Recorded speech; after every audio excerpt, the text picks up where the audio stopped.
Guys, welcome back to some companions. Today's video, we're going to be looking at our wish list, really breaking it down, and this is a video that a ton of players have been requesting. So looking at the Noble Tavern, and I'm going to utilize a lot of the information and just my knowledge from AFK Arena, or the classic version as they're calling it, to go ahead and build out this wish list. And just thinking back 5 years ago when we started AFK Arena, exactly what heroes held their ground. We've seen a lot of utility looking at the light bearers and their skills and abilities. Now, the first one in our wish list that we're going to drop in is Rowan. Now, Rowan's utility when you get to a signature item, really building it out, getting that signature item built up, getting the energy potion is a game changer. He was my absolute carry when he was released to AFK Arena so many years ago, and still does and performs incredibly well within that we're seeing companions as it sits today.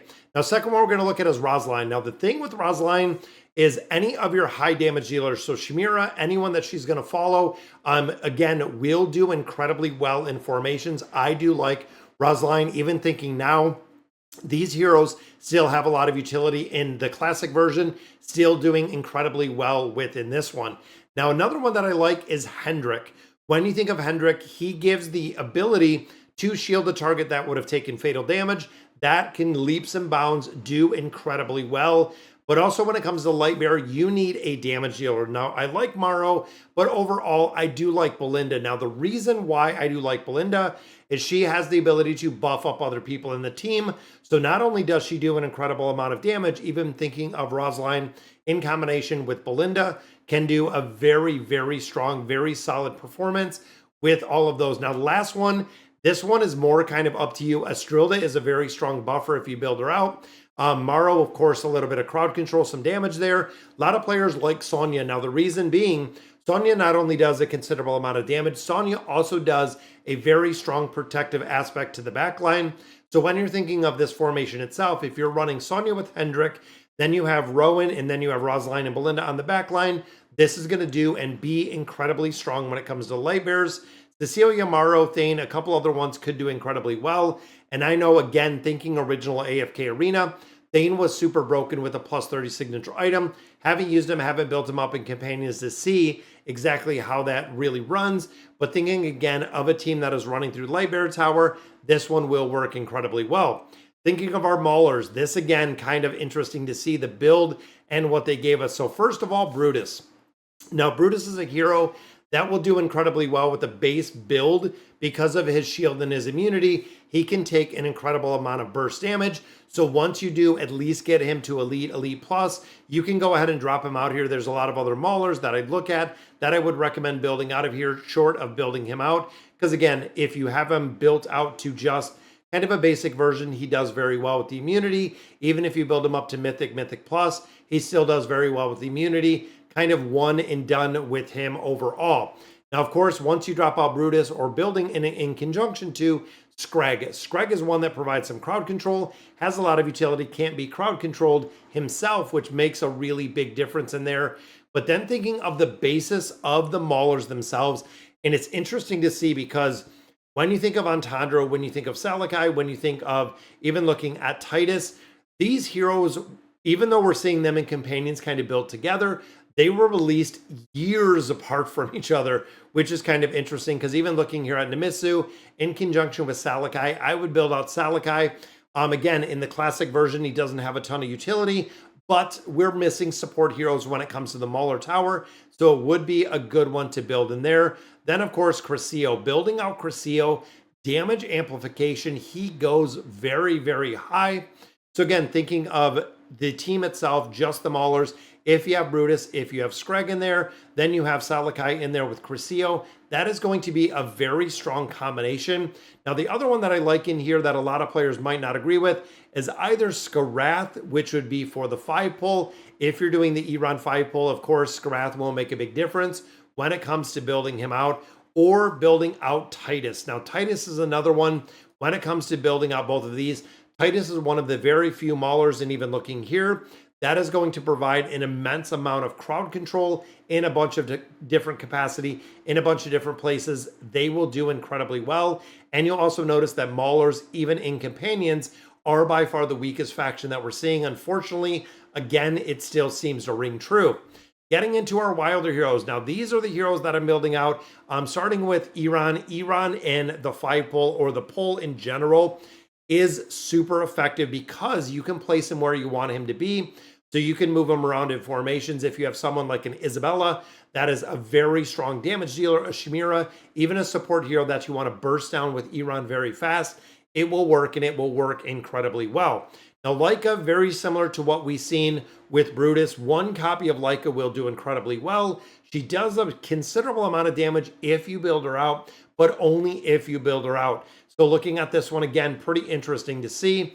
Now, when you start thinking of support, this again is kind of interesting with the heroes that they picked to add to the companions, because when you think of the tanking ability, Mishka is by far and above the best tank. Even still has a lot of utility in the classic version. I would definitely pick up Misha or Mishka. Oku, I never really liked. I built him fully built in classic. Didn't have a lot of utility, but Gorvo is a crowd control shielding Ninja Turtle.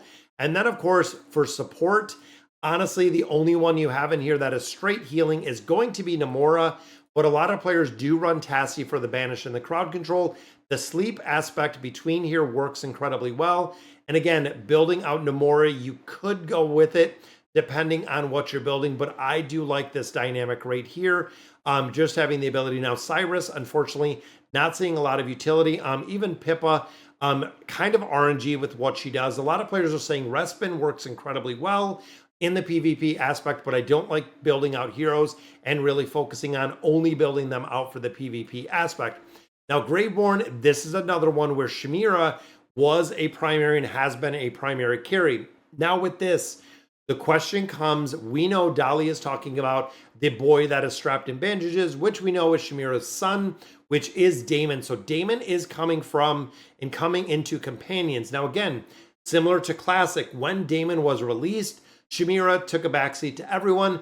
Nobody used Chimera anymore. Chimera was no longer the carry when Damon was introduced. And I fear we are going to see that exact same, that we are going to see Chimera really take a backseat to Damon when Damon is released. Now, thinking of this classification and these heroes specifically bring a lot of support. So even in here, we have Silas as support, we have Desira as support, we even have Hodgkin as a crowd control buffer, kind of as a support hero.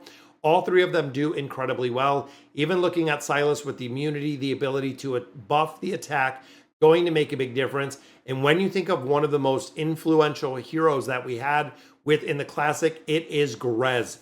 Now, Grez, of course, does require a little bit of build out, but when you start thinking of the ability to stack the skeletons, if this works very similar to the classic one that did, he is going to be the boss killer, because unfortunately, we don't have any of our boss killers. We don't have Scarlet in here. We don't have Saurus in here. Grez was really the original OG boss killer that we had, and I'm thinking it's going to be the exact same in here. We're going to see a lot of utility with this hero itself. And then Hodgkin. Hodgkin, of course, can tank, but he also does crowd control. He also does healing in there. I do like the combination of it. I'm not sure the Thorn Cheese. I don't even want to get into it if the Thorn Cheese will not work within this formation. Isabella, the damage kind of fell off a little bit with her. But again, thinking of Greyborn, you're picking up your two tanks. You have a primary damage dealer. And I was really hoping that Pharrell was going to be in here. But unfortunately, at this point, Pharrell is not. Nara is another one very similar to Brutus, where if you have one copy of Nara, that is literally all you need, because Nara will provide the crowd control that is required, like what we've seen before. Very similar, again, Brutus with the shielding, Nara with the pull. It will work just like Leica with the awe ability. It will work fundamentally, even at a very, very basic level. It will work incredibly well. But you could also drop Desira in here just to have kind of that double support, Silas and Desira. Of course, this is going to have the ability to keep Grez's minions alive, but also keeping Chimera alive, allowing Hodgkin to buff up everybody. This is a pretty solid group. As much as I like Tresnar and a couple other ones, even looking here, not a ton of utility. You could build out Thorin. You could absolutely put him in here. I feel like the utility for there with the resurrect ability could work incredibly well. But again, when you start building out a couple of these, it's going to be pretty interesting. So this is the wish list that I am going to stick with. You can see we do have a couple more summons, and I've been summoning like crazy, and there is a triple. Are you kidding me, guys? Right there, we got a double copy of Hodgkin, and then we did get Belinda in there. That is awesome. I'm going to go ahead and click this because we're trying to get Facebook. It'll say it's not installed, but I am okay because that is a triple pull right there. Love to see that one. We are still trying to get and build up some Wilders in here. I am saving right now all of my faction scrolls for the Wilders. Then, of course, Destiny summons. We do have Gwen in here. Gwen is another one. When you think of the combination of Gwen with the Awakened version of Solus, which we know is the only Awakened hero within Companions right now, but having the ability to buff up the minions made a very big difference. And then, of course, the original version of Taylene was used for an incredible amount of time. Now, the thing that I noticed here is you can't use diamonds. So very interesting to see that even though we have, the Stargazer, which traditionally you could use all your diamonds in there, with this is only Stargazer scrolls. So again, it's pretty interesting to see that they made that little bit of a change. And there's Belinda, there's Hodgkin. We're still building up a lot of these heroes, still looking for a lot more food. And of course, focusing on and building out all of the heroes here within our Wilder faction. We have a lot. So guys, this is the first logon for today. Going to run through here, going to do a lot, but wanted to share the wish list with you guys. So let me know in the comments what you guys think. And as always, thank you guys for watching.